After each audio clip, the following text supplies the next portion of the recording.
Good evening and welcome to Mountain Bears. Our baristas are already into the news. Here we go. They are. They are. My only thought on this Jake Paul versus Mike Tyson thing is I hope they fed Mike Tyson before his ring appearance. Remember the I don't last know. time he fought hungry? I have friends that are like, if he doesn't bite his ear, they want a refund on their Netflix.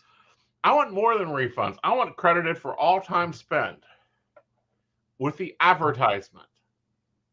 I know, right?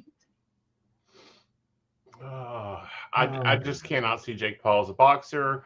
For those who do not know, Jake Paul is what was called a bullshitter on YouTube. Now moved into boxing, although we're really questioning if he can box or if he's just like useless. Tyson, who is 58 years old and former heavyweight champion, is up against Jake Paul, old social media sensation, jackass recruit, and all around dumbass. Mike Tyson's only 58? Yeah. Wow. I'm sorry. I thought he was like 58 when I was like 18. No, honey. No. I'm sorry. I just realized he's a lot younger than I thought he was. Yeah. But yeah. Yeah. But no, it's like really, everyone remembers Mike Tyson for biting someone's ear off. Apparently, they didn't feed him on time. The lion that he is. And this is so cash grabby. Hope Netflix makes good money off of it. All right. So, what we're going to go into next is a little bit of it's been a developing story, but it's an important story for creators. Ooh.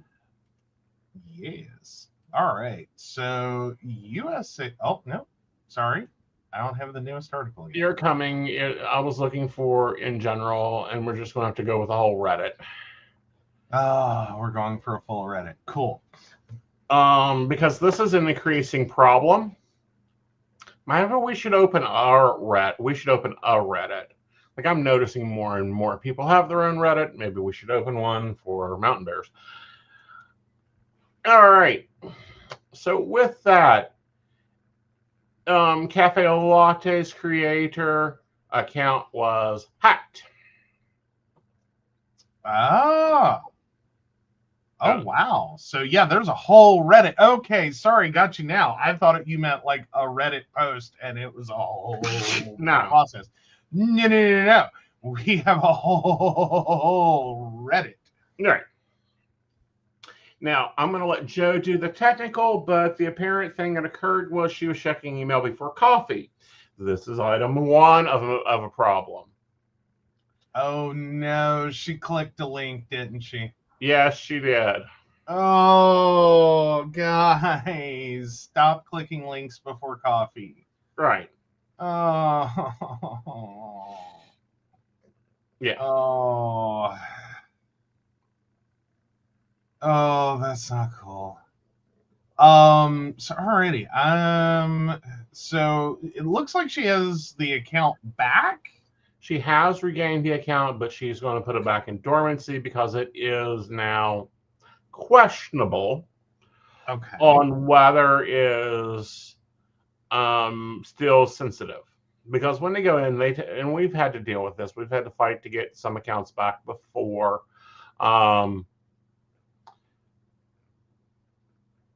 But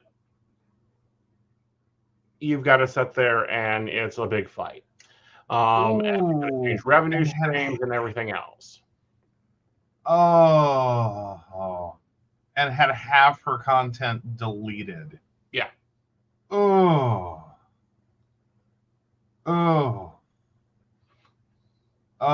that sucks. So yeah, it looks like all this started a couple of days ago. Right. Yeah. Sorry, I'm trying to get there. Like, I'm having to figure out where this all starts at. It starts at the top post under announcements. She got hacked. Luckily, she had most of her stuff retained. So yay for having backup for your content. Yes. And then she was able to recover slowly. And she began re-uploading. Of course, whenever you have copy content, there is a disadvantage to it. Okay. Yeah.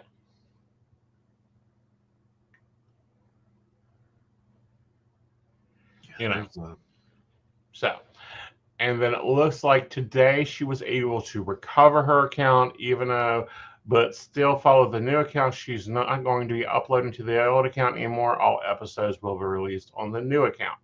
This is a great move for her. But here's the bigger issue, and the bigger question, and the bigger importance here is, what are some steps they can take, Joe? Well, in this particular instance, it really is paying attention to your emails, and not clicking links haphazardly. Just because it says it's from your web host, just because it says it's from Reddit or YouTube or wherever, what authority? Because here's the thing.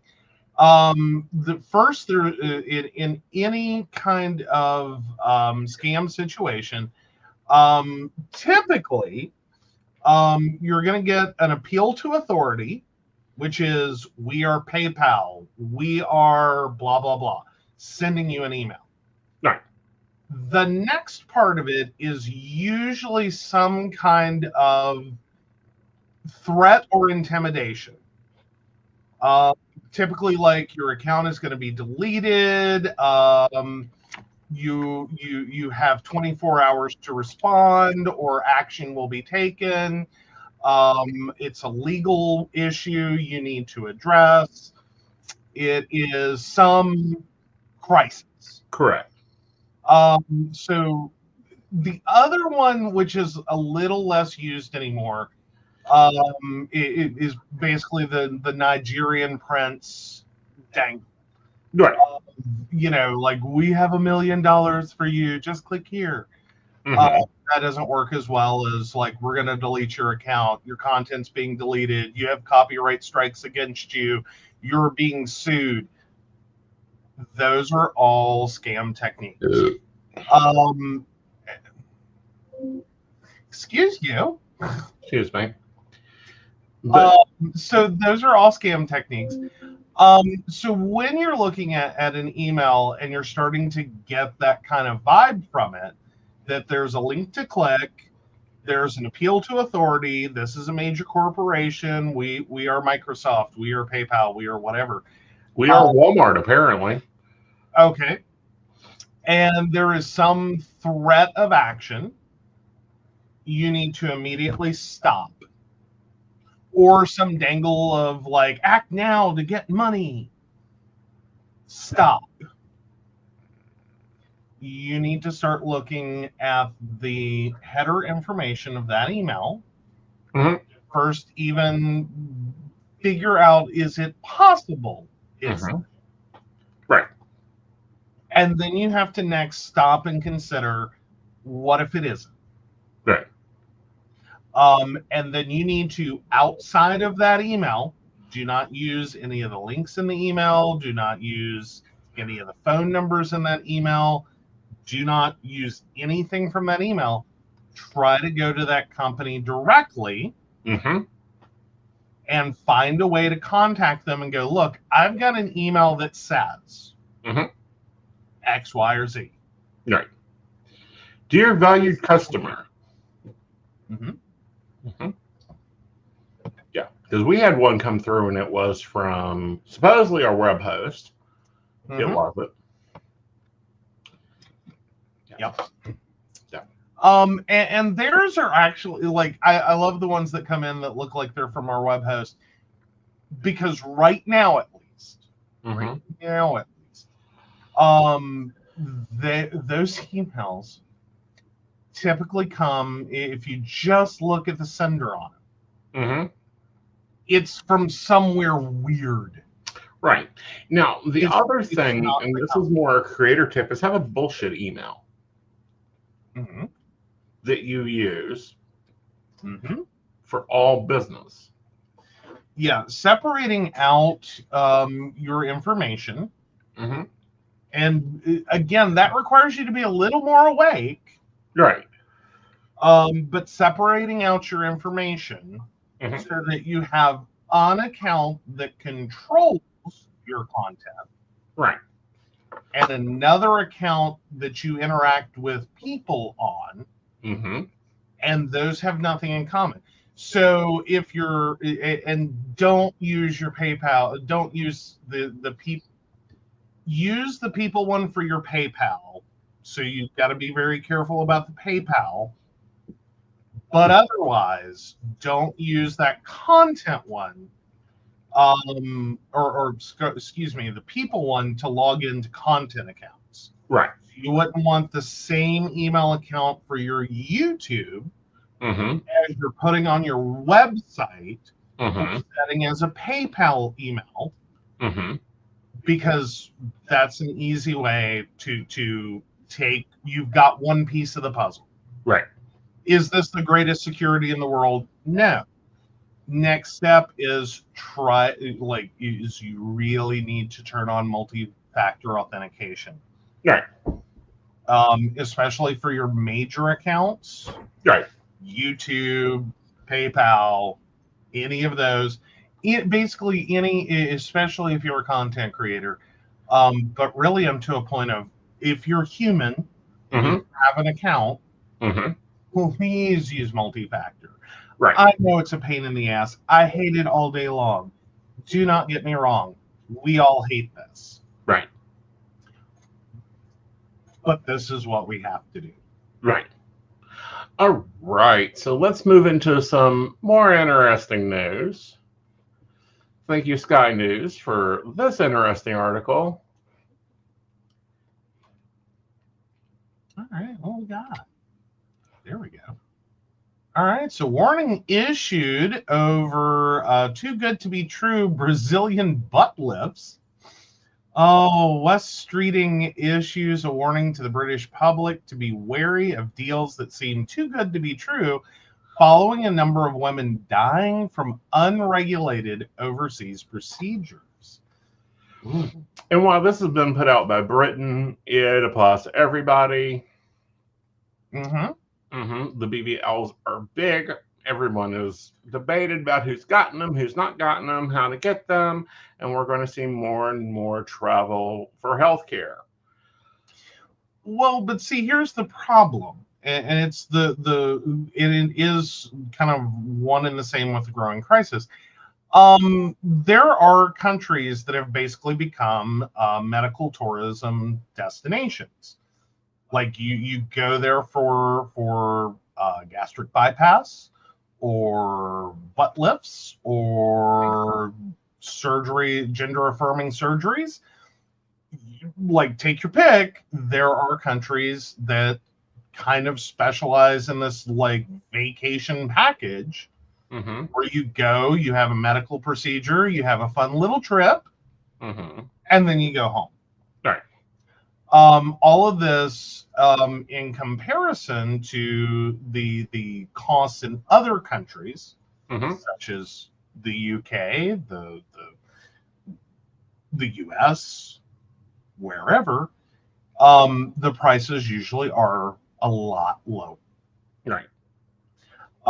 So it does become a problem trying to separate out the too good to be true from, yeah, this is a country that does that. Right. And like making, and it becomes very difficult though, to really comfortably research a business that is offering this service that is a medical procedure in a foreign country that may have totally different laws, may have totally different, categories for which this is being classified, trying to navigate an entire other country's like medical ethics. Is there a medical ethics board? What are they doing? Like, how many how many screwed up butts till you lose your license? Right. Or is there a license? And exactly, is there even a medical license? Right. Is this just someone with a really nice piece of property and some fix-a-flat who's gonna pump you full of that's not medical grade? Right. And before you realize there's a problem, you're back home and you're back into the healthcare system in your home country to deal with the disaster that awaits you. Right. Including death. Like, this is what we're playing with here. Yeah. So it's a very concerning phenomenon that we are now engaging in medical tourism. Right. And this isn't new. Like, and the sad reality is this isn't new. Right. People going for gender affirming surgery have been facing these kinds of issues forever. Right. Because for a very long time, we did not do gender affirming surgery in the US. Right. We just didn't. Right. And for I don't know, a few decades? There were a couple of decades almost. People were routinely traveling out of the country to get their gender affirming care. Right. To like Singapore, Bangkok. I remember Bangkok just because of Bangkok. They done lovely work. Yes, it was expensive. Thailand was popular, still is popular. Now we're going to start seeing other countries jump into this, and some of them might not be the best to go to. You got to do your research. Nicaragua has full-on health resorts where you go into your surgery and recuperation at the resort, all inclusive. Hey, Sherry. So yeah, no, I mean, it does start to get a little bit harder, right, to figure out, because this is going to be a growing industry. Yeah. Like, we unfortunately in the US have made plastic surgery, including gender affirming care surgeries, so expensive. Right. And not covered in most situations, actually gender affirming care is usually covered now. That's still a little touch and go. Right. It's more covered than it used to be. Let's go with that.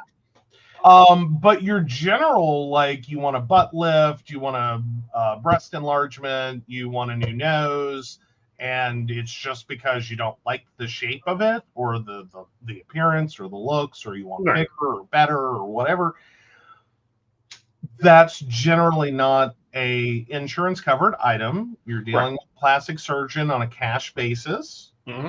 There is not medical coverage for that. Right. So it becomes very tempting if you're working within a budget to take the medical destination route, medical tourism route, and effectively exploit another country's like lower wages, lower, lower cost, whatever. Right. Well, and it's not a bad thing. Like, medical tourism isn't a bad thing. We're not down on that. What we are down on, however, is when it's not good. And what I mean by good is you don't get references, you don't do your due diligence, you don't see their work. Well, but even if you do, the sad reality is this is a booming industry. It is. And currently in 2024, it is not that hard to fake a lookalike business. No. It is not that hard to slightly alter a company's name, change the web link, set up a lookalike Facebook group, and scrape their content and display it as your own. For a lot of people, and especially when you're already dealing with in some instances, a bit of a language issue, because again, even if you're just going to like Mexico, Tijuana, Right. You're gonna start seeing, and I will say this: I had a family member who did go for surgery in a different country, to Mexico actually, and it was one of the things that kept making me nervous. Mm-hmm. Were like some of the uncomfortable translations. Right. Like you could tell this was originally written as a document in Spanish and pulled into English.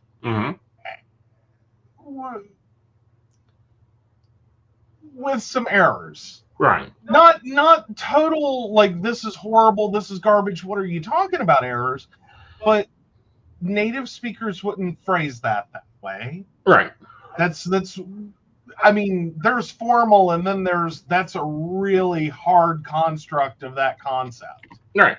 You could have said that way easier, and that's a non-native speaker that is translated.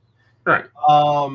And that's just, literally for that travel, it was not that it's not that far away. So it gets very hard to really look at something and go, is this legitimate? Right. Especially when you're unfamiliar with, this isn't the Mayo Clinic. Right. This isn't John Hopkins. Right. Like this is going to be a much smaller facility that typically specializes and typically will have some deal with a hotel. A very nice resort hotel, hopefully. Like you get there and it's a budget inn or worse. Run. Like you at least nice accommodations are a part of this, typically. Right.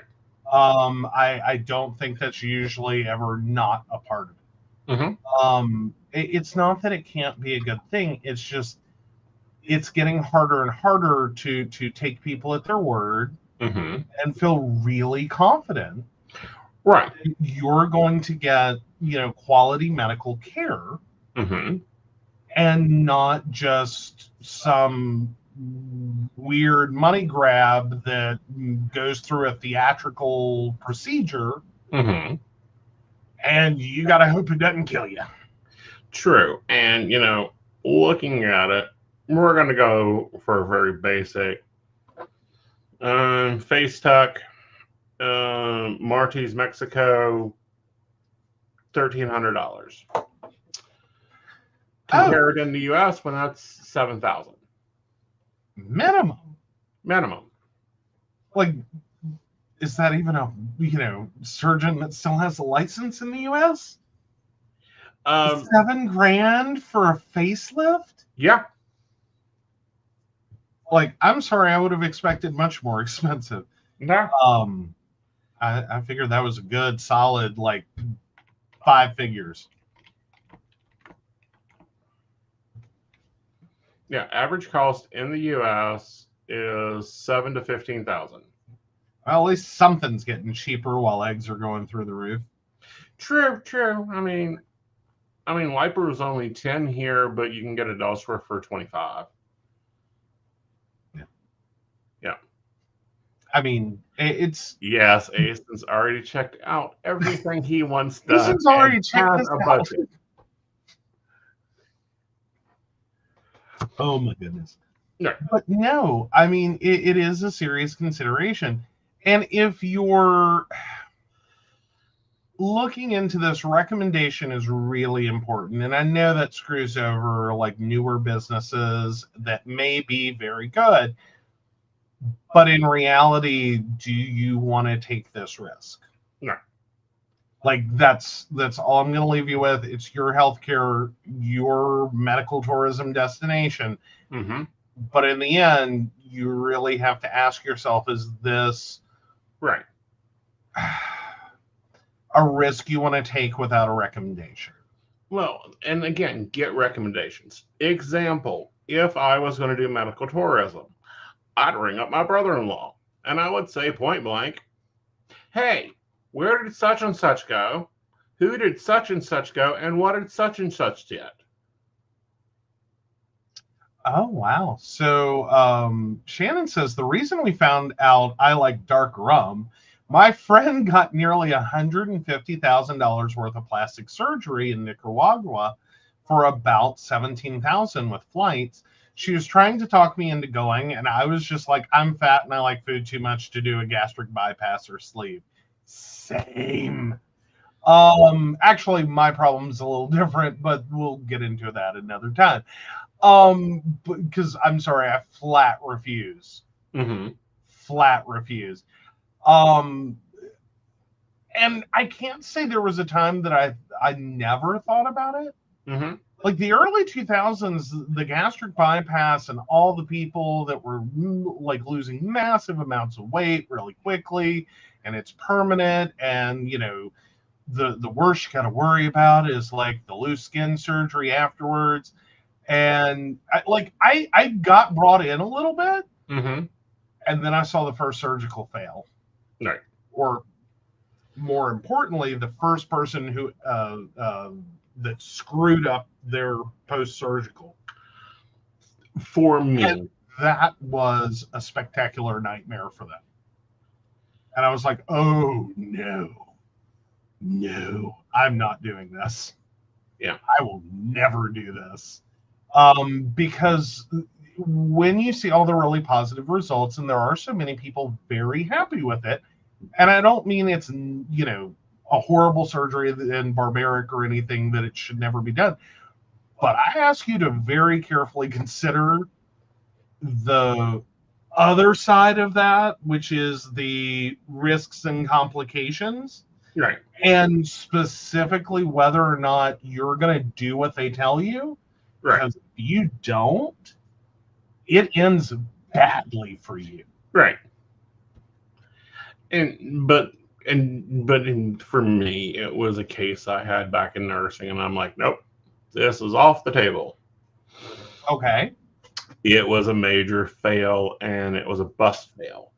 What I mean by that was the bypass busted, and then the stomach busted, and then it ate through them because they didn't seek medical attention. This was one of the surgeries that was kind of provided by the state, but they didn't do follow-up care. Yeah, one, you really have to do the follow-up care. Like that's not optional. Right. But part two of that is you also have to, if you do this, like they're not joking. Right. It's not like, well, you know, you might have like a couple of complications that are very minor if you don't follow all the guidelines. Right. No, this is a critical situation. This is critical to your health. Right. Because you're drastically changing Mm-hmm. your body's ability to take in nourishment. Right. And if you don't listen, it will legitimately kill you. Right. If you overeat. If you decide that a month after your surgery, you want to go get rip-roaring drunk. Right. Like, not just you had a sip, mm-hmm. but, and this is what happened. This was a friend of mine's ex-girlfriend. Right. Went, got the surgery. I think her parents paid for it or whatever. Anyway, and it was local. It was in the U.S. This was early days. Her parents paid, and I think it was her parents, paid a pretty penny for this. A month after surgery, she decides she's fine. Mm-hmm. She wants to trot her happy ass back to the bar and go get fall down, screwed up, trash drunk at the bar. Yeah. So the alcohol wasn't actually the specific problem. Right. Like that was a bad choice. Right. The problem came in that she didn't calibrate for the fact that she, one, had not had a drop of alcohol in over a month. Right. And that's from, going from a daily alcoholic to bone dry back to the bar. Right. So she didn't calibrate for the fact that she hadn't had a drop to drink. Right. She also didn't calibrate for the fact that she'd already lost, I think, like 40 pounds or something. Right. She was now a much smaller person. So, of course, right. consuming a ton of alcohol, this caused her to get sick in an upwards projectile fashion. Right. That was what got her in trouble. Right. Her stomach was in the recovery phase of the surgery was still too weak to be violently ill. Right. So she spent a very long time in the hospital. Right. Where they had to undo her gastric bypass. Right. And quite frankly, after everything she put my friend through, I had to laugh. Right. You would have to know the rest of the details, which I don't feel comfortable sharing. But let's say she wasn't a good person. Yeah. All right. So apparently spies aren't worth their weight in gold anymore. Oh, no. We can't buy spies by the ounce of gold? What? They're just not good at documents. Like, oh, yeah. Here we go. Oh, God. So, Daniel Khalif misspelled secret on publicly available document to please Iranian spy handler, court told. Khalif, the 23-year-old who escaped from Wandsworth prison last year, is accused of passing secrets to the Iranians for more than 2 years. So what now? A man accused of spying. Okay. Instead of secret. Uh-huh. Okay. All right, continue. A man accused of spying for Iran allegedly added misspelled the word secret to public available documents in an attempt to please his Iranian handler. Daniel Khalif, who admitted to escaping the Wandsworth prison, wrote secret instead of secrets on the front page of documents which he found online. Well, the Crown Court has heard he has allegedly sent his contacts 3 documents about military documents on December 30th, 2021, a week before his arrest. The notes leaked by Khalif were useless and would cause the Iranians to seriously question him as a spy. His trial was told on Friday. The 23-year-old is accused of spending more than 2 years passing secrets to Iran while serving in the royal court of signals, but denies the charges, saying he only handed over fictionated documents in an attempt to become a double agent. Can someone tell me he watched too much cartoons?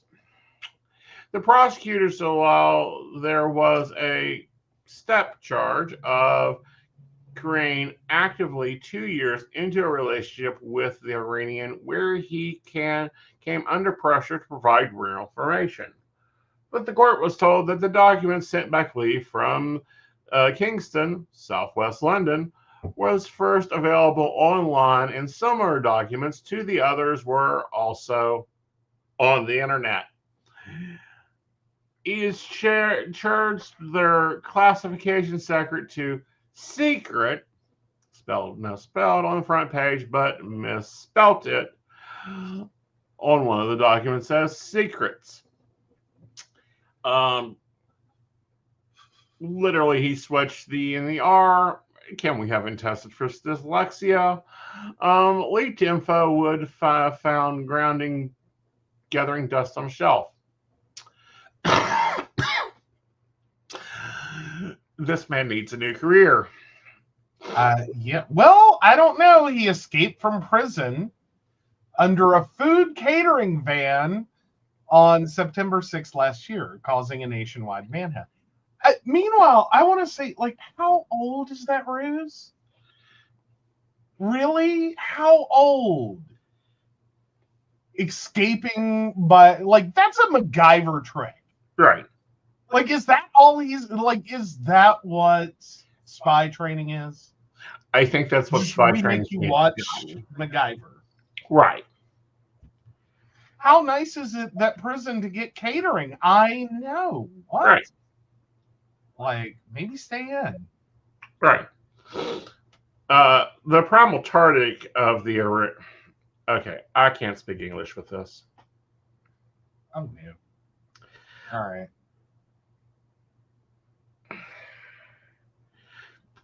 I seriously questioned my source. The handwritten list of surnames and first initials of Special Forces soldiers, while Cleveland is accused of leaking what would not be used because primary targets of Iranians is distant and Iran's, Mr. Leaders told the court. He added, if I was an Iranian intelligence officer, I would seriously question my source degree of access and motivation. Two of the attributes of a good agent are access, the ability to get good information, and motivation to do that, money or other things. If I have someone delivering documents portable to one of things, but are another that would reduce that and challenge perhaps terminally the usefulness of the individual of their agent handler. Yeah, there's some issues here. So basically, it's so he was trying to become a double agent, purportedly. Right. And so he just grabbed some random crap and misspelled the word secret on it. Yeah. And handed it over. And then, like, so basically their defense is he's inept at his job. Mm-hmm. As in, not only is he a bad double agent who would have potentially, like, blown that opportunity up, but he's not even a good, like, agent on his own. Right. Oh. Good God. So, yeah. All right. So, Shannon brings up the streamer who decided he would go to Korea and be a jerk. Got the crap beat out of him, then arrested by the government for being a nuisance. Yes. No, I hadn't heard about that. No. Let me Google. Korean streamer. Or no, well, streamer goes to Korea.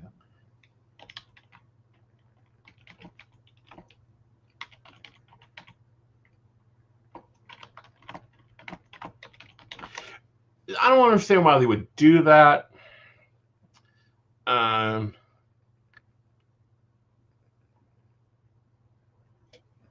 mean, travel channels are popular. Well, I get that. But at the same time, it's like, do you really want to deal with a Korean? Yeah, that's not a place to FAFO. North Korea, South Korea. Doesn't matter which Korea. Not a good any place of the FAFO. Asian countries, go with respect. Oh, he's now not allowed to leave the country. Yeah. Oh, well, wait, which country? So they're not letting him leave Korea? Nope. Oh, wow. Oh, wow. He's got a case. Oh, wow. Why would you want to be mean to Koreans? They got great drama shows. And good food. Well, okay, if you're going to FAFO, South Korea is a little better. Right. Than North Korea. Little better. Right. But yeah. Yeah. Oh, yeah, they have great food. I think they're making a list of reasons you would want to go to Korea as a streamer.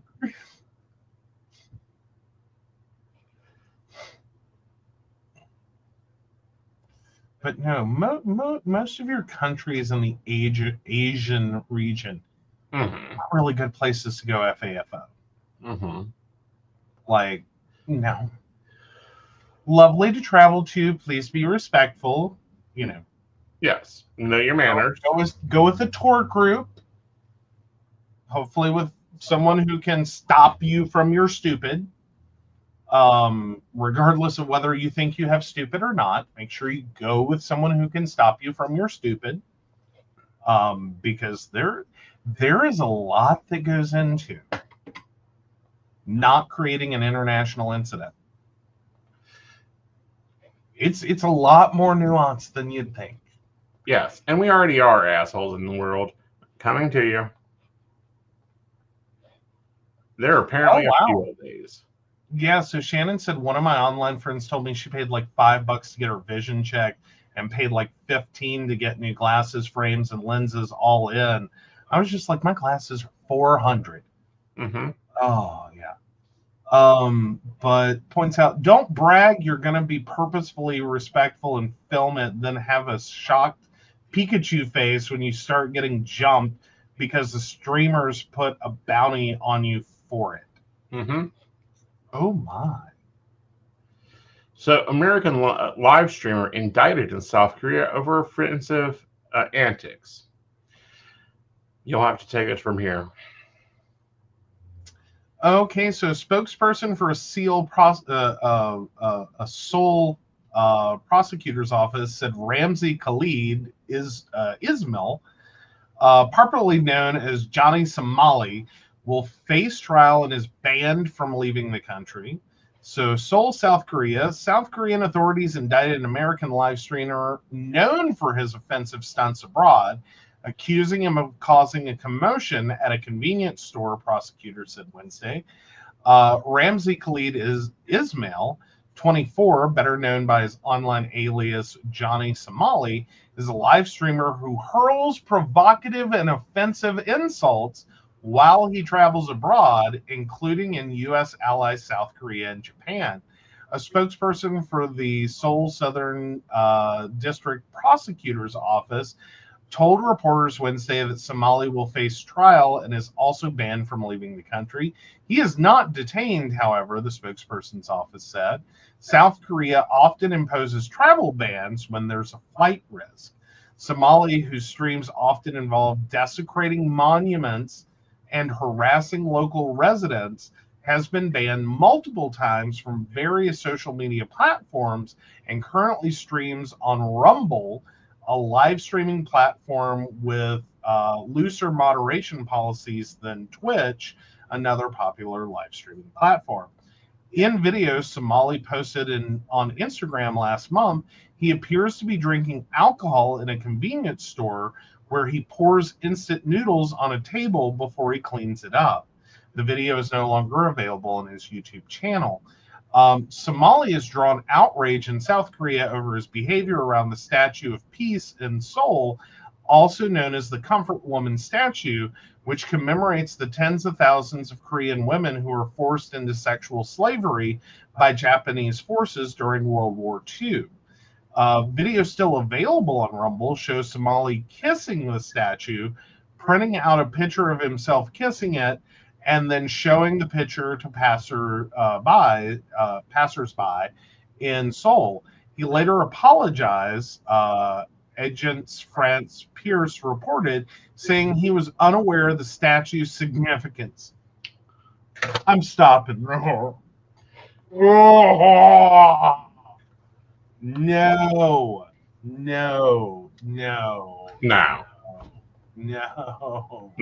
No. Stop. Oh. So the Yonhap news agency reported that Somali has been beaten up multiple times in South Korea, including once by another live streamer. Authorities and locals alike have frequently condemned the overseas antics of Somali and numerous other nuisance influencers. In Japan, they are known for duping ticket inspectors on trains, disrupting convenience stores, and hassling passengers on the subway. Last year, Japanese authorities arrested Somali for suspicion of trespassing on a construction site, the Kyoto News Agency reported.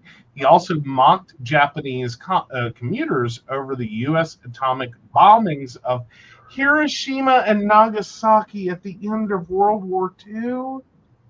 He needs He needs more than arrested. He needs sent to a psych ward. Dude, I struggle with the belief that you don't know what you're doing. Right. That's you know what I mean? Yeah. You pretty much have to know what you're doing is wrong and why it is wrong. You're not just being a nuisance. You didn't make a little mistake here. You have to know what you're doing.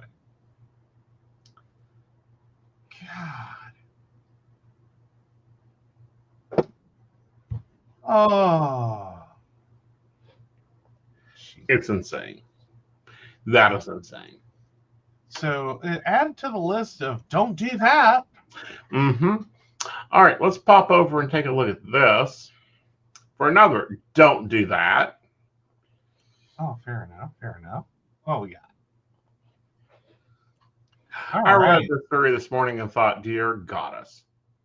So 4 arrested on suspicion of insurance fraud after person in bear costume damages cars. Footage submitted to insurance companies showed the so-called animal entering 3 vehicles before clawing the interiors. However, a biologist later opinioned it was clearly a human in a bear suit. 4 people have been arrested on suspicion of insurance fraud after claiming their cars were damaged by a bear, which turned out to be someone dressed up as one of the animals, officials said. Home surveillance footage submitted to an insurance company shows the so-called bear entering and damaging a 2010 Rolls-Royce Ghost while it was parked near Lake Arrowhead, northeast of Los Angeles, on January 28th, the California Department of Insurance said. Upon further scrutiny of the video, the investigation determined the bear was actually a person in a bear costume, the CDI added. Claims were also submitted for damage to 2 other cars, a 2015 Mercedes G63 AMG and a 2022 Mercedes E350, to 2 different insurance companies. Home surveillance footage accompanied those claims too, with the CDI saying that the suspects again appeared to use a bear costume to make it appear that a bear also entered and damaged those vehicles. All 3 insurance claims gave the same date of loss and the same location, the CDI said. The alleged scam cost the relevant insurance companies $141,839, £111,788. The department has released an image of a brown furry costume that was found in a search of the suspect's home. It was accompanied by metal hand tools that could be used to simulate claw marks. The footage from the 3 claims suggests the incidents were filmed outside the same property on the same night, but at different times. Images released by the CDI of inside the vehicles appears to show minor scratches on seats and doors that were intended to pass for claw marks. Bears do live in the Lake Arrowhead area, however. When investigators showed the video to a biologist from the California Department of Fish and Wildlife, they opinioned that it was clearly a human in a bear suit, the CDI said. Ruben Temrazian, 26, Arat Shikinian, 39, and Vay Murdakian, 32, and Alifa Zuckerman, 39, all from California, were arrested on charges of insurance fraud and conspiracy, the department added. CDI detectives were assisted by the Glendale Police Department and the California Highway Patrol. The San Bernardino County District Attorney's Office is prosecuting this case. Why? Stupid. Why? Like, were you trying to see if you could get away with it? Like, what's the... This is, you'll have daddy's money and you bought something too expensive. And now you're stupid. So you're trying to make money off of that. And what's better, they're using those claw things that I have to like chop up beef with or make barbecue. Well, like a metal version of them, yeah. Yeah. Yeah, they're the... Yeah. Literally, they're called claws. Yeah, they're called claws. So one, the level of dumb that you don't know the difference, as in for them. Yeah. That you really don't get this. 2, a bear doesn't have that many closets on your suit. 3, maybe watch the National Geographics and figure out how to move like a bear. I don't know. Do they just walk up to the car and like, yeah, like your general bear attack, right? Does not involve the bear like unlocking the vehicle. Yeah. All of these we know have automatic lock systems. Yeah, like you would have to have, which I want to watch this video real quick. Okay. Like, so 4 arrested. I'm just curious. Did they? Oh, they're actually showing. Oh, yeah, like the bear just basically walked up, unlocked the car, around inside, paused at stuff on the dash.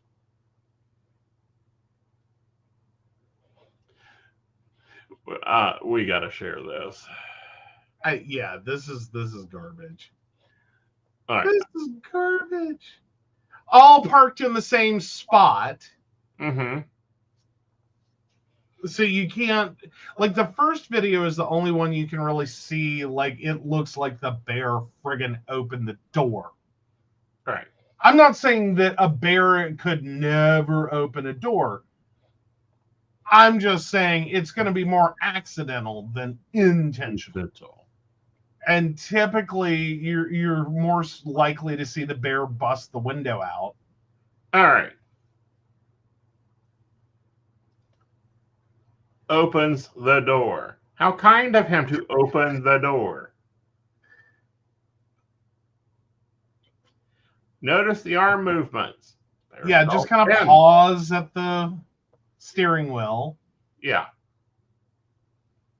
Like, we're not seeing a lot of rocking of the car because most bears are quite heavy. Yes. Look at him so nicely opening the door again. Looks like he's going after my pack of cigarettes I forgot. You know, it's hunting season. I feel like in West Virginia, after this footage, I just should shave more.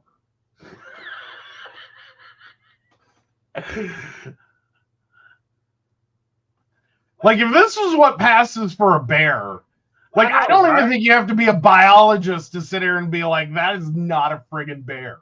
I'm just amazed at the ability to go from back seat to front seat in a Rolls Royce. Like, I didn't think it was that easy. Damn. Yeah. Shannon's pointing out they'll climb through a sunroof. I've lived in the woods. They'll go through the glass. Yeah, they don't typically open the door. Right.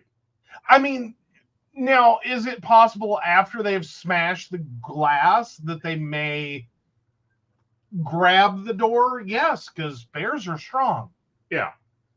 But more than likely, they're going to go through a window. Right. Like, I'm sure the insurance agent is like, this is the first bear I've ever seen open a car door. Exactly. Now, granted, there is that one woman that raised a bear in Alaska, and the bear still comes back and visits her, and he can open the door with his mouth, but he also knows how to close the door. This dude, dude, go watch National Geographic. You didn't do your damn research. Furthermore, how stupid are you? Again, I'm not saying there's no possibility. Right. I'm just saying it's very slight. Yeah. Like if the firm belief at the outset was this was a wild bear attack, and there was not, say, for instance, right, a commercially trained actor bear on the loose.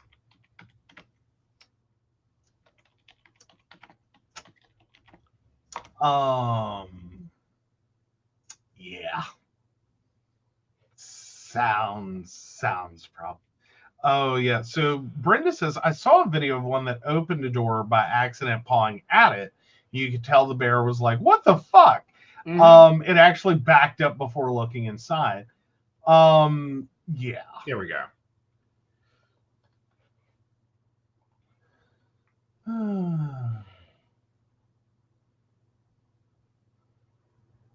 Notice the bear movement. Yeah. Yeah.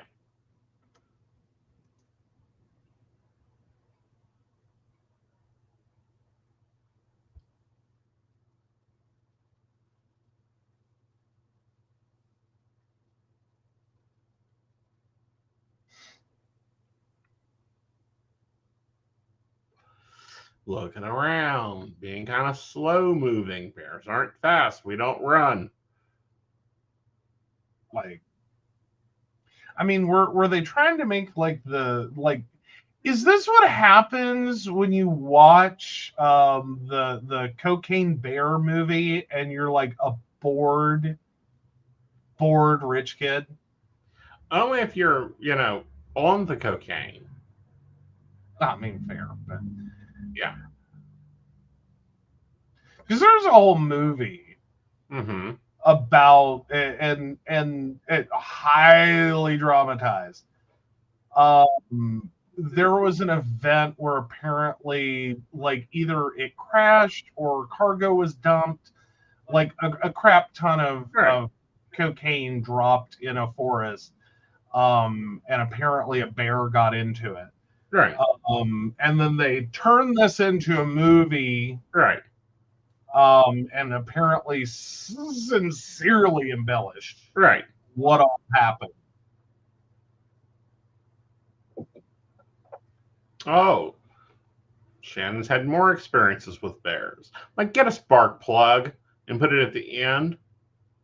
Put them on the claws. Get your pressure checked on the glass.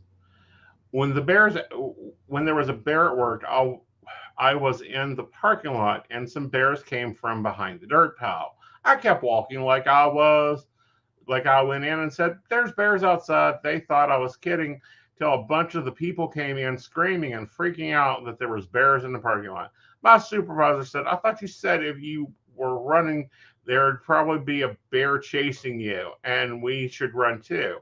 You didn't run." It wasn't chasing me. Wasn't chasing me. Which is fair. Yeah.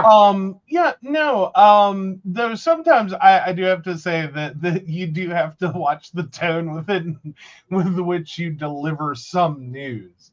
Yeah. Like, if it's an emergency, you really should sound like it's an emergency. Right. There's bears outside. Right. Works a lot better than, oh yeah, there's bears in the parking lot. Yeah. Of course, like, there's bears in the parking lot sounds like you need more coffee. Yeah. And what do you mean? Like, are we talking about like, there's 3 gays behind a dumpster? Like, right. What are we talking about? Right.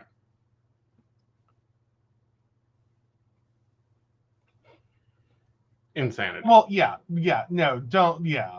don't get the bear's attention, of course, while calmly in the building.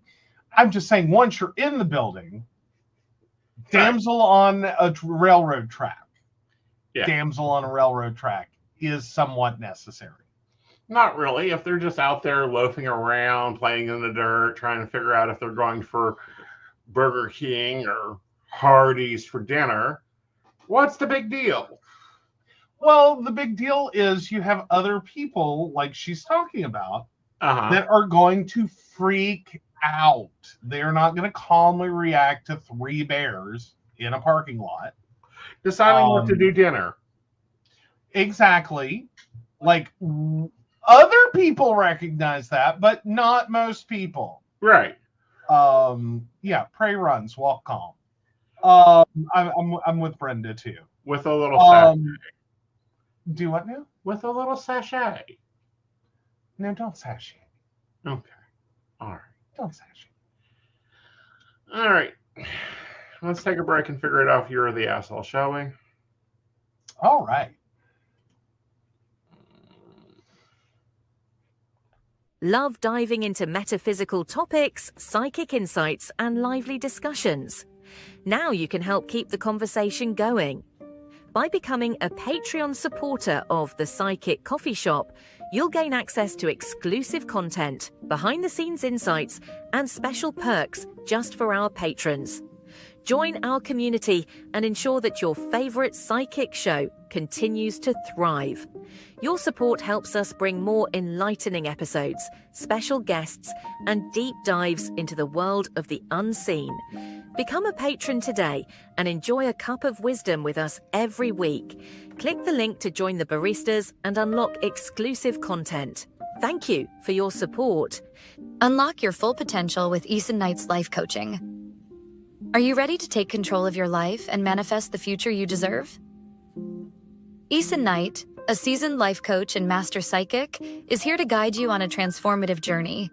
Whether you're navigating personal challenges, career transitions, or seeking spiritual growth, Aeson's life coaching services offer tailored guidance to help you achieve your goals. With Aeson by your side, you'll discover the tools to overcome obstacles, embrace your true self, and create a life filled with purpose and fulfillment. His unique blend of spiritual insight and practical coaching empowers you to turn your dreams into reality. Ready to make a change? Book your session today and start your journey to a more empowered, balanced, and joyful life with Aeson Knight.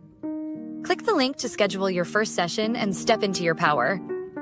Are you ready for an electrifying podcast experience that keeps you coming back for more? Join Aeson Knight every week as he takes you on a journey through captivating shows, each exploring unique and fascinating topics. And here's the best part. By subscribing, you'll never miss an episode where you can get your burning questions answered live on air, absolutely free. Whether it's relationship advice, career guidance, or mystical insights, Aeson's podcasts have got you covered. When you subscribe, you become part of a vibrant community, engaging directly with Aeson as he shares his wisdom and leaves you feeling empowered and enlightened. Don't miss out. Subscribe now and be part of the conversation. What you'll get by subscribing: Monday 5 p.m. Metaphysics. Today, soulful conversations with Aeson Knight and Firefly, exploring the essence of metaphysics in today's world. Tuesday 8 p.m. The Psychic Coffee Shop. Dive into current events with a psychic twist, featuring special guests and thought-provoking discussions. Friday 9 p.m. The Mountain Bears Podcast. Lively discussions from a gayish, techy-ish, bearish perspective with Aeson and Joe. Sunday 5 p.m. Psychic That Plans. Get a weekly tarot energy overview and time management tips from Aeson Knight. Click here to subscribe now and never miss an episode. By subscribing, you're not just tuning in, you're joining a community of curious minds and ensuring you're always in the loop with Aeson's insightful and interactive shows. Don't wait. Hit that subscribe button and get ready for an amazing podcast journey. Ready for an enchanting journey of self-discovery? Join Lord Aeson Knight in our Wicca courses. Unveil the secrets of Wicca. Explore deity relationships, rituals, and more. As a third-degree high priest, Aeson Knight guides you toward empowerment and enlightenment. Enroll today and take your first step into the magical circle. Click the link to begin your journey. Psychic Saturday. Get 50% off with Aeson Knight every third Saturday of the month. Don't miss out. Book now. All right, welcome back. And yes, I'm having a little fun in the comments. By the way, guys. Oh, yeah. So apparently they joked about building the Bears houses and making them the Moses mascots. I think that sounds lovely. They'd get more business. Well, the Department of Wildlife removed them and took them to the state park. But yeah, my supervisor was like, Joe, maybe be a bit more insistent about there being bears outside next time. Me, that sounds exhausting. And then, of course, I'm heckling Jake Paul because apparently he just predicted he was going to KTO Tyson in the 3rd or 4th round, only in his dreams. Like, I believe Tyson took on Holyfield.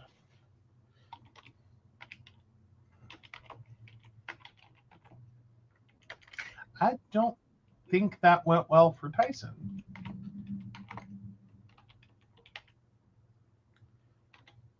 Like, I think you're right, but I don't think it ended well for Tyson. Yeah, Mike Tyson took on Holyfield. Jake Paul, go train some more.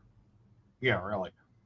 Yeah. Oh, Holyfield was whose ear he bit, wasn't it? Mm-hmm. Okay. Yes. Okay, fair enough. Fair enough. Yeah, that was back in our dawning era of 96. I know, and see, I thought he was so much older then. Uh-huh. He looks older. Like, he's always looked like he got ran through the water. Well, I mean, granted, boxers and a lot of facial damage, and, I kind of get it on one hand, but it's like, I really, truly did. I did not imagine Right. he was only like 16 years older than me. Right. Like, I just was not thinking that. Right.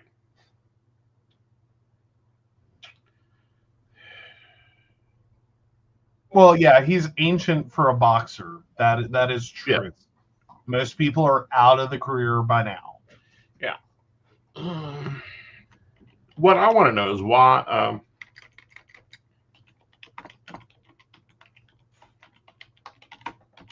Well, and you got to keep in mind this is Jake Paul. This is going to be a publicity stunt. I would say Tyson's been paid handsomely to appear. Oh, he has. So whether or not that includes like a little extra to go down in, say, the 3rd or 4th round. Yeah, Netflix better do better than that, or I'm sure the gaming people will get them. However, I'm going to give you this name. Is it a legitimate fight? Like, they're counting this for his record? Yeah. Because I didn't think Tyson actually fought anymore. I believe he does some. Anyway, this is the one I want to see Jake Paul take on. Okay. What? Heavyweight boxer of the year. Alexander Usyk? Yep. Okay. But Jake Paul isn't a heavyweight, is he? Yeah. He's fighting Holyfield. Tyson. Tyson is heavyweight. Okay. Well, Mike Tyson was a little smaller. Right. But all right. Fair enough. Right.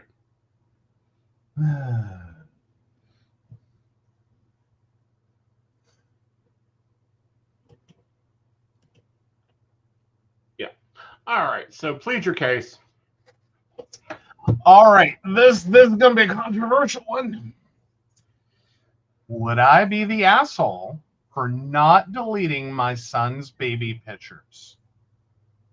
My 45 female son, 18 male, has transitioned from female to male about 4 to 5 years ago.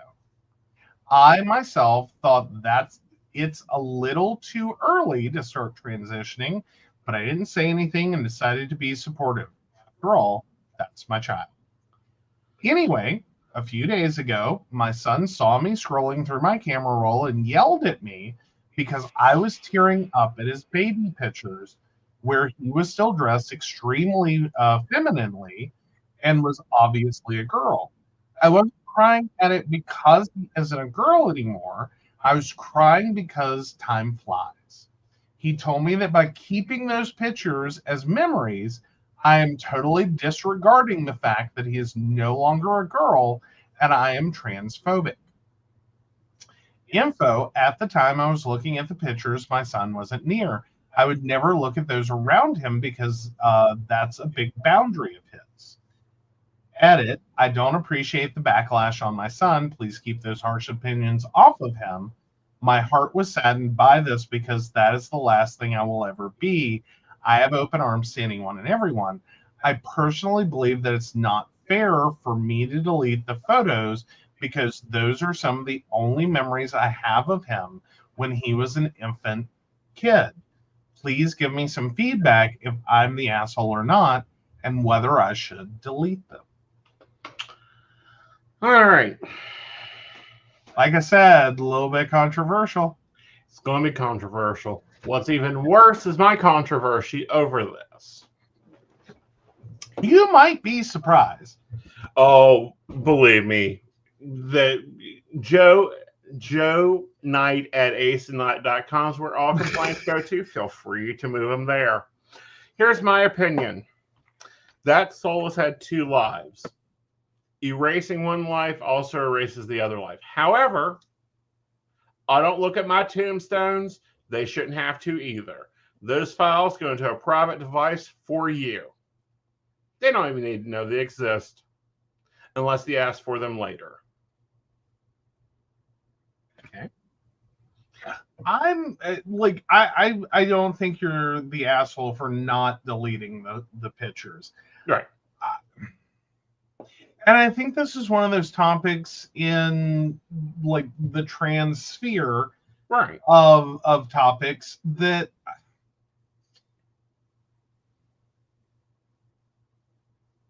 is considered an awkward situation. Right. You don't want to encourage someone mm-hmm. to like display those pictures throughout the house and constantly be talking about, you know, their poor unfortunate situation of a child who transitioned and, you know, robbed me. Like, that's not supported. And right. I get that. Right. And I could totally understand issues of, you know, you're not going to want to like pass those photos around freely. Exactly. But you are the parent of a child. Exactly. You had a whole experience of being the parent of this child while the photos are of your now son. Mm-hmm. Part of the transitioning process, I think, has to be acknowledgement, at least, that people have a history with you. Mm-hmm. And for some people, that's only going to be as a man mm-hmm. or as a woman. Mm-hmm. For others, that's going to involve as a woman and a man, or vice versa. Right. And some you're going to cut out of your life right. from when you were a woman, when you were a man. Right. And I think all of that is valid. Mm-hmm. You know, we get to issue pink slips to people in our lives. I can follow this, but I don't think you get to erase someone's experience. Right. Now, you can definitely counsel them on what's appropriate. Right. Now, this is my opinion. Granted, I only get to have an opinion because I can have an opinion on this in general. Here's a hard opinion. There are 3 different people that have lived this life. Mm-hmm. Okay. There are pictures of Miss Raven. Those pictures are somewhere. I'm sure there's video because there was video cameras back in that time. That is one expression of that soul. There are pictures of Aeson Knight all over the place. That is expressions of this soul in another dimension. There are pictures that are decades ago that are out there. I'm sure there may even be some with me having, you know, face masks or scarring or any of that going on. I don't see those pictures. I don't have those pictures. Mm-hmm. If any of my family members have those pictures, that's for them to have. That's not for them to put up on their living room wall. I see it the same way. Yeah. Like, and I think that's the boundary one should expect and keep. is that no, we're sorry, you may not get to participate in post a picture of your child when they were little. If you want to set that boundary with a family member like a mother or a father or extended family, that you can't, like, please do not post those, that is more than valid. Right. Erase those. No. Right. Those exist. Right. Like, I'm sorry that they are hurtful to you. I'm sorry that this part of your life experience was painful and traumatic for you. Please recognize you were someone else's friend. Right. You were someone else's family member. Right. They were, like your pre-transition self existed in other people's lives. And it's, I think, unreasonable to ask someone to completely erase you from their experience while also asking them to support you. Right. Because, and this may be my controversial moment, how do you want me to support you now if you're asking me to erase the person I knew, which is why the underpinning of supporting you? Right. And again, to current guidelines and preferences, I'm controversial because they're different people. Different people. When you transition, you go from one person to another. That person still exists somewhere in some people's brains, in your brain. Well, fundamentally, if you really want to dig down, like, people are a construct in each other's brains. Right. Like, it's an association of image and look and personality and actions and inactions and mistakes and favors and all of these things that coalesce into your idea of who someone is. Right. I don't think that people are necessarily entirely different human beings per se. And I would really struggle with that. Like, I can far more easily change the label on the person and the pronouns for the person that I already have a construct of than to sit here and say, okay, that person died and this person was born, and you're expected to, like, move forward like you've known them for 20 years, 10 years, or which you haven't. Whatever. Which, in a sense, no, I haven't. But I don't think the post-transition person is so entirely different from the pre-transition person. In that case, and I say this, and again, controversial, if that is true, if that is the reality of how this is going to work, right, then no, I probably don't want to know you. Right. And that sounds really harsh, but what I mean is, I met a human being that I at least think I have a general understanding of who they are as a person, independent of identity and gender and everything else, that I would be expecting to move forward with.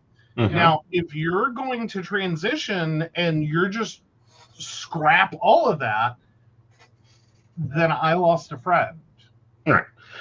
And I can understand that, and I've seen that happen many times. I've also seen... Well, I've experienced it from the flip side. Right. Is that I've been in the situation where I knew someone pre-transition and they wanted my support through their transitioning, but then once they got to the other side of that, I never got closure. Was it that I'm a painful reminder of your past? Am I, you know what I mean? This pre-transition period. Do you not think that I was being respectful? What, I keep having this moment of like, what did I do? Right. And, you know, we've talked about this privately, and sometimes I've seen transitions, and this new transition's different than the one that I experienced when I was more active in those communities. The old one was, if Michael showed up at the bar, Michael's drinking beer. We know Michael's drinking beer. When Michelle came to the bar, she drank white wine. And again, those similarities, even though Michelle and Michael are technically the same body in transition one and transitioned and fully transitioned and all that, they were two different people. Someone may have been quiet, becomes very loud and outgoing. Someone becomes shy, someone isn't shy. And as they're going through, and see, transition and in a post-transition context, I can understand that. Right. I'm talking about the core of who someone is. Right. Like, if you're telling, so like using your Michael Michelle example, if you're telling me that Michael is like, say, a kind, decent-hearted person who wouldn't rob someone, and Michelle's gonna knife you in the back and take your wallet, that's not someone I want to be friends with. Right, and that's not what I'm saying. If that's because I'm talking like core values. Right. I can understand that, like, you change your outward presentation of your human self. I can accept that, you know, Michael was drink his beer and just average dude, and Michelle is, you know, a more outgoing, classier woman. I can totally accept that. Right. I'm saying, like, if you're talking about like core, like, functional aspects, then no, I'm out. Right. I'm not talking core functional assets and attributes. I'm talking the packaging that everyone gets used to. Yeah, no, I'm like the package change, and I hate using like necessarily this terminology, but we're here. Give us better. We're doing it. Well, I'm just saying we're here. We're doing it. Yeah. But if we're like, I can understand the packaging aspect being very different. I'm okay with that. Right.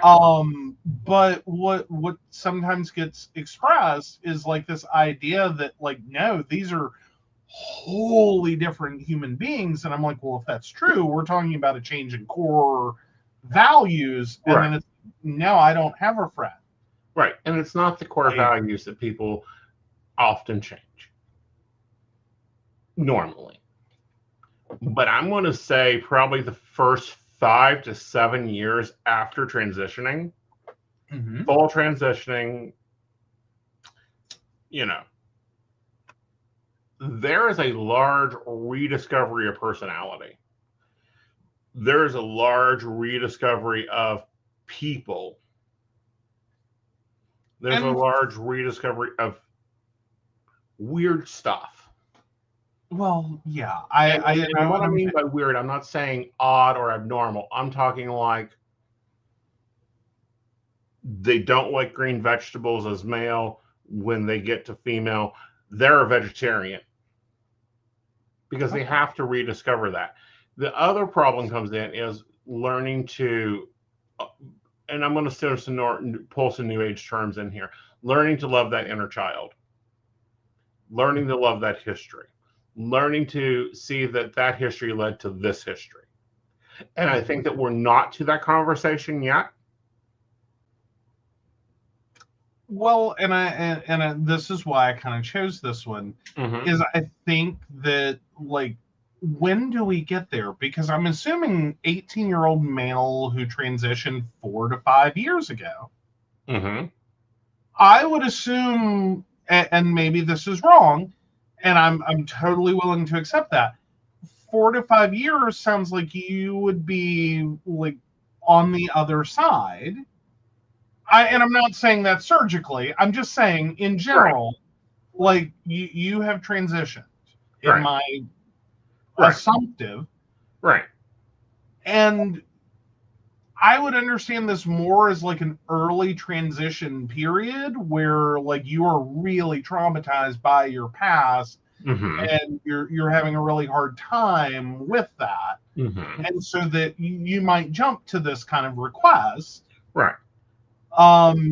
Whereas I would expect 4 to 5 years on for you to, and I'm not saying totally emotionally healed and like everything's great, but at least have like a better grasp on like there's a pre-transition you and there's a post-transition you, and they, for better or worse, can have the same physical form, have the same parent, have the same genesis, and that like yes, you would hope and want, and ideally you would have supportive family members. Not that everyone does, and I know many people don't. But would have a better grasp on the idea that like this, like it or hate it, as far as your mother knew, she brought a baby girl home from the hospital. And she began raising a baby girl. And she took a baby girl to their first day of kindergarten and to Disney World and to the park. And, you know, couldn't believe her baby girl did X, Y, or Z. And so there's a whole experience of you that this person has had. And you can't just flip a light switch. And you're not saying, and nobody's supposed to flip the light switch, but I'm questioning, and this is from my position, and yes, I'm an old bitch, and you guys can destroy me in the comments. I'm questioning how much therapy he's getting.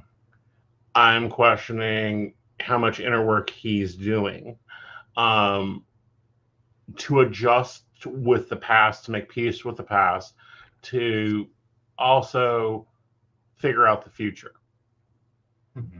Because a lot, what I see, they're not getting that care. They're not getting that affirming care. They're not getting that attention. They're not getting that mental hygiene. They're not getting that mental health. And that does even more devastation. I'm also concerned because this sounds really aggressive. That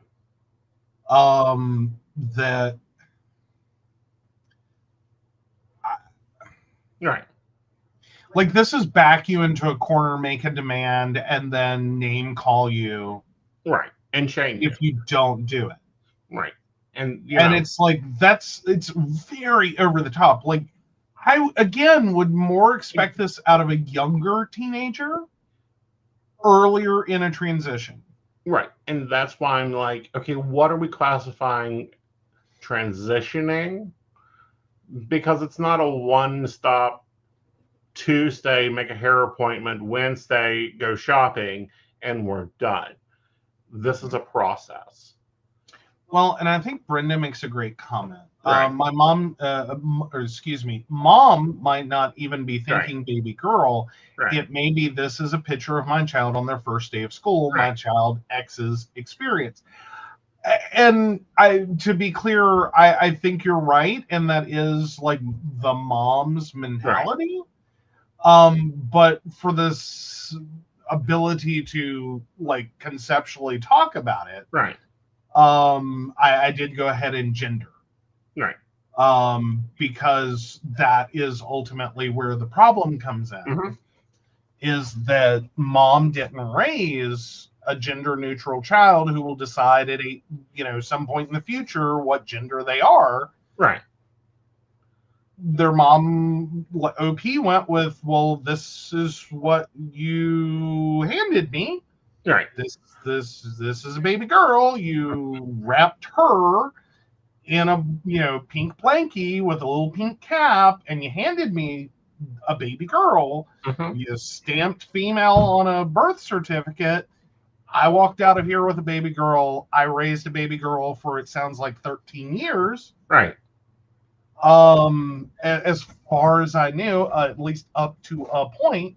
Right. Because I figure probably before this, there was some moment of like, oh, I think we're about to have a conversation. Right. I would expect. Right. Right. I'm expecting. Right. And, these things happen. These are all, I promise this mom going through this won't be the last. Shocker. But this is where and it's kind of like when men get out of the closet or find out their attraction. There's at least 3 years that I'm just like, if someone lights a cigarette too close, the house is going to blow up. And that is because they get very aggressive. They get very pushy. They get very much like, destroy your race, burn prom pictures, whatever. Yeah, but I don't know lying about it is going to be the best thing. I don't think lying about it's the best thing. I think moving the items. I think definitely ensure that you've backed them up. Right. Is a good plan, especially as angry as your son is. Right. But I don't think long term you're ever going to want to lie about the fact that no, you did not destroy these and will not destroy these. Right. And this needs to be an issue that both of you work through. Right. In therapy. All right. So the poll is up. Feel free to vote. Yes, it is a hot topic. We know it's a hot topic. We know that we both have controversial views about the hot topic. Again, hate mail goes to joe.knight@aesonknight.com. I think it's just joe@aesonknight.com. Okay, joe@aesonknight.com. Feel free. Yes, we are filling comments for you hateful idiots that don't understand the nuance of this conversation. Moving over. Let's take on poly advice. Yeah, gay polyamory brings us being poly-supportive. First-time poster and just want some advice. I've recently been told a few times that I'm not being poly-supportive. Maybe I am not, or maybe I'm not understanding what poly-supportive means. Backstory, husband and I are both poly and have been dating the same person for about a year, and I recently ended it with him as we had a falling out. I've set a boundary that I don't want to be around him. I know this makes it difficult for my husband, but I've expressed that I don't want to limit his time with him and don't want to interfere with his relationship. He does dinner dates with him and overnights and weekend overnights. I have expressed that he can invite him anywhere he wants, including his family events, and to the house, but I just asked that he inform me if there's a chance we will be at the same place so I can make a decision on to stay or go. He says by not welcoming him into his daily life, I am not being poly-supportive, but I have never said he can't be a part of his daily life. Is my willingness to remove myself from conjoined situations being poly-supportive or not? Any advice or insight would be great. My advice, point blank, he's being a whiny bitch. My long and short of it is I think you're being appropriately poly-supportive. The bigger issue is you're setting a boundary. Right. You do not want to be around them. And while you understand they have a relationship and you are fine with that, you only ask if it's gonna create a situation where we are in the same room. Please let me know. Right. So I can choose whether or not I am in that same room. Right. I don't feel like that's being unsupportive. I think that's actually being very supportive of their relationship. Right. While just asking, please be supportive of my boundary. Right. I think where you actually would have to test this out is ask your husband what he expects. Right. What does his version of supportive look like? Right. And I think at that point, you're either going to find you're technically on the same page, and this is an argument over semantics, or you're going to find that their version of being poly-supportive is very much about blowing through your boundaries like they are a screen in a hurricane. Right. And overall, that will relax. I would say this breakup is still new. You two are still healing from that breakup. It's just like if you've got two friends dating and they break up. Eventually, they're going to have to run into each other at your 50th birthday. Hopefully, they can calm their asses down within 20 years to be able to do that. Yeah, I mean, that's the expectation. Right. Now, there are those who break up and it just remains, this bitterness forever. And I don't know if that's going to be what happens here, that it's like, nope, we're done. We will forever be done, and I never want to be in the same room with you. So it happens. I think it's unfortunate that we really do have this kind of like ex mentality. Right. That is very pervasive. It is. Even in polyamory. Oh, it's worse. It can be much worse. It can be really ugly. Right. But just as a general social idea, that we have to generate this much animosity. I think it's more than fair, especially in a new breakup, to be like, look, this is a bad idea. Right. This is still a raw event. Right. We don't need to go hashing this out, especially not in public spaces. Right. Especially not around family. It makes more sense. Right. If we just avoid each other, at least for a period of time.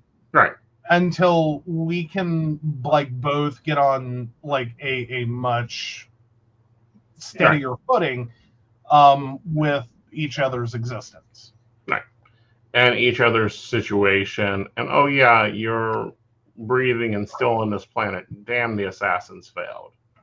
No, see, that's the animosity I have a problem with. I know. I'm just saying, I don't know. I for the most part, and even the exes, I don't necessarily feel this about. I still have a muted version of it. But for most, it's like I don't think they're horrible people. We just weren't for each other. Right. I don't wish them ill. Per se. I'm not making any special effort that their day be bad. I'm not going to go out of my way to break up their future relationships and, blow up at them in public about stuff that happened years ago. That contributed to our breakup. It's not worth it to me, one. Right. And two, even if that was a problem between us, one, I hope they've grown and moved on if it was a problem on their side. Right. Or have found someone for whom that's not a problem.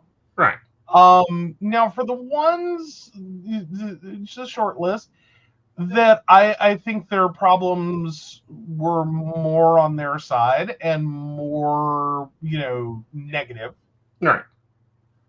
I still kind of have this hope that just for the general public at large, they move on from those mistakes and those issues.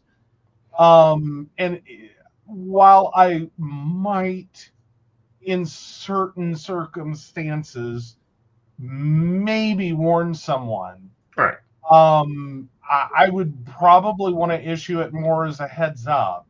Right. You need to be aware. Right. Because if this hasn't changed, mm-hmm. The outcome here is not pretty. Yeah. So you need just be aware. I'm not trying to tell you don't date them. I'm not trying to necessarily like smear their name. I'm just letting you know this was my experience. You might want to be cautious about certain things. Mm-hmm. And I think that's reasonable. It's not about like they're horrible, they deserve to be alone forever. I'm not there. I just don't have that. Right. Now, do they have any now as far as like themselves and I, yes, I very much have the no, I'll be alone forever before this ever happens again. Right. Because nope, sorry, been there, done that, got the t-shirt, I'm out. Right. And see, I'm totally different. There's a few of my exes that should have flashing warning signs on top of their head. I have personal opinions. There's some of your exes that need flashing warning signs on top of their heads. I mean, you might not be wrong. I will say that and that's probably my short list. Mm-hmm. Would I understand if the world were so kind as to put flashing warning lights on their head? Yes, I would fully understand that one. But even at that, it is a warning light, not a like isolation unit. Like these are things that I hope, I really would hope for the general public at large. Fix it. Right. Like it's not about them being horrible people. Like what they did was horrible. I don't think that necessarily makes them horrible people. I think they have the capacity to be a decent human being. Right. But not with that problem. Right. Not with that issue. Mm-hmm. Not with that like interaction with the world. That's a flipping problem. Mm-hmm. And it's for a very large percentage of the population not going to end well. Right. If this repeats. Right. All right. So let's go check out our poll. And Brenda apparently went through your exes. If I dated it had enough red flags to be a carnival. Oh, honey, mine was a landing strip. Okay. Like, no, we are full landing strip. Okay. All right. So the poll is in. No, you're not the asshole for maintaining private photos that are maintained privately of your past. Yeah. And I think that's the key part of it is, keep them private, keep them safe, keep them private. Respect the boundaries they have, which may never change. Yes. But for your own reflection, right, I think it's perfectly acceptable to not delete them. Right. Exactly. All right, guys. All right. We will see you Monday at 5 p.m. for Metaphysical Today. Till then, have a great evening. Hey, I got to read some names. I know you do. All right. So, of course, we want to thank Beverly Walker, Mika G, Brenda, Joan Owen, Shannon C, Shannon D, Lady Gwendolyn, Caitlin Bell, Devin, Bella, and Maria Meyer. If you'd like to learn more about us, the show, or how you can become a Patreon sponsor and receive all the wonderful benefits our baristas receive, please visit us at pcspnetwork.com. All right, guys. We will see you later. Bye, y'all. Bye.